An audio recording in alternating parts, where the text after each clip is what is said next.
বর্তমান সরকারকে নিয়ে ও প্রধানমন্ত্রীকে নিয়ে আপনারা অনেক বাজে মন্তব্য করছেন, আরো বলছেন অকৃতজ্ঞ প্রধানমন্ত্রী, আরো বলছেন এই সরকারের কাছ থেকে ভালো কিছু আশা করা যায় না, আশা করাটা যেন বোকামি।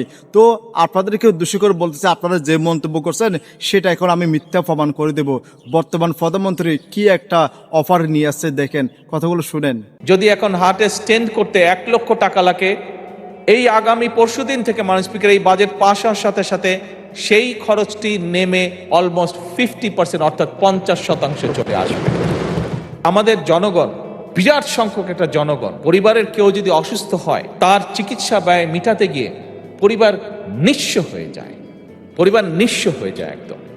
এবং সেইটিকে লক্ষ্য রেখেই মাননীয় স্পিকার আমরা সিদ্ধান্ত গ্রহণ করেছি ডায়ালিসিস ফিল্টার, হার্টের স্টেন্টিং এর যে স্টেন্ট সেটি, হার্টের valve, pacemaker, oxygenators, peripheral vascular stent, radio frequency ablation fibre, চোখের লেন্স, ক্যান্সার চিকিৎসার যে কাঁচা মাল, মাননীয় স্পিকার এইগুলির উপরে ভ্যাট এবং ট্যাক্স যতটুকু সম্ভব ম্যাক্সিমাম কমানো যায় আমরা সেই উদ্যোগ গ্রহণ করছি মাননীয় স্পিকার। এবং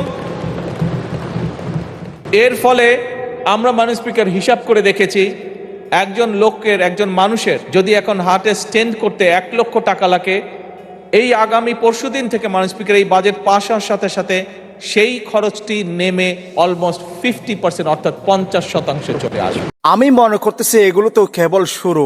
বর্তমান সরকার ক্ষমতায় বসছে আজও কয়দিন হয়েছে, একটু সময় দেন, এত সমালোচনা করবেন না, তাদেরকে একটু কথার মধ্যে একটু সাহস দেন।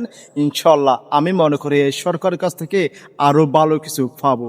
দেখুন তো এই যে সম্পূর্ণ কথাগুলো, যে প্রসেসটা আনতেছে চিকিৎসা নিয়ে, এগুলো কাদের জন্য? গরিব দিকে অসহায় মানুষের জন্য। অবশ্যই সবাই একটু তাদের জন্য দোয়া করবেন। আশা করি এই সরকারের পক্ষ থেকে আমরা ভালো কিছু দেখতে পাবো ইনশাল্লাহ।